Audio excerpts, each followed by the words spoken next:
Hello दोस्तों। तो मेरा नाम है कमल सिंह कुशवाहा। तो मैं आज आपको पढ़ाने वाला हूँ मैथ।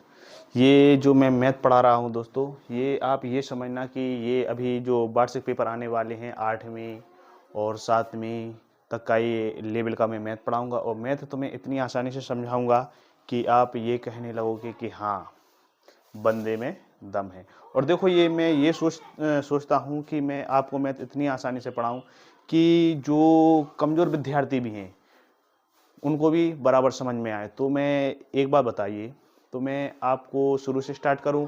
देखो, सिलेबस तो ऐसी बात है कि अगर शुरू से पढ़ाएंगे तो सिलेबस तो सही से हो नहीं पाएगा, बट स्पीड में पढ़ाएंगे तो आपका भी काम हो जाएगा और समझ में भी अच्छा आएगा। तो क्लास अभी हाल फिलहाल ये क्लास कितनी है? क्लास 8th, ये मैथ। तो मैं अपना नाम बता देता हूँ। मेरा नाम है कमल सिंह कुशवाहा।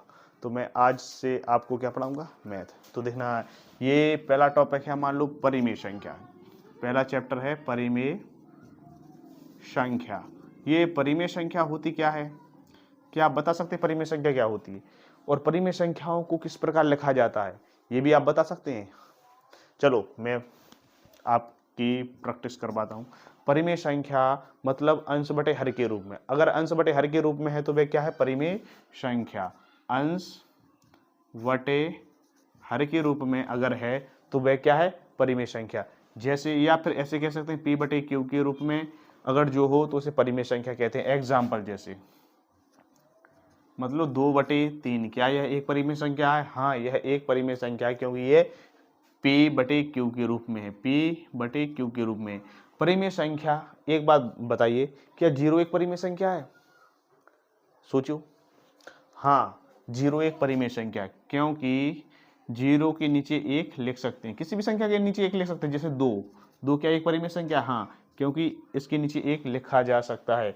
क्योंकि जो 1 है, 1 का अगर 2 पर भाग देंगे तो क्या 2 पर कोई प्रभाव पड़ेगा? नहीं पड़ेगा। इसलिए यह क्या है? एक परिमेय संख्या। क्या 3 एक परिमेय संख्या? हाँ, परिमेय संख्या है। क्या 1/0 या 2/0 क्या परिमेय संख्या है? यह एक परिमेय संख्या नहीं होगी। कैसे नहीं होगी? क्योंकि q की वैल्यू 0 नहीं होना चाहिए। ऊपर 0 चलेगा, नीचे 0 नहीं चलेगा। अगर ऊपर 0 है तो वह परिमेय संख्या है, अगर नीचे है तो वह परिमेय संख्या नहीं है। अब देखो, परिमेय संख्याओं को किस प्रकार जोड़ा जाता है। जैसे ये 2 है और ये 3 है, अपन इसको आसानी से जोड़ सकते हैं कि 2 और 3 कितना हुआ? 5 हुआ। ठीक है। क्या परिमेय संख्याओं को जोड़ना इतना आसान होता है? आसान होता है, मगर हम सीखते हैं। जैसे 2/3 प्लस 8/4, क्या यह परिमेय संख्या है? हाँ, यह एक परिमेय संख्या है क्योंकि p बटे क्यू के रूप में है, ये भी p बटे क्यू के रूप में है। तो इन परिमेय संख्याओं को कैसे जोड़ा जाता है तो आज मैं आपको बता रहा हूँ। देखो, इनको अपन दो विधियों से जोड़ सकते हैं। LCM मतलब लघुत्तम समापवर्तक, एक विधि ये हो गई, और दूसरी क्या हो गई? त्रयक गुणा।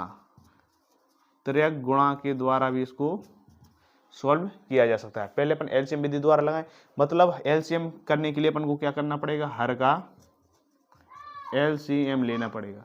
हर का LCM लेना पड़ेगा मतलब नीचे नीचे का। ये 3 है और ये 4 है, तो इसका LCM लें।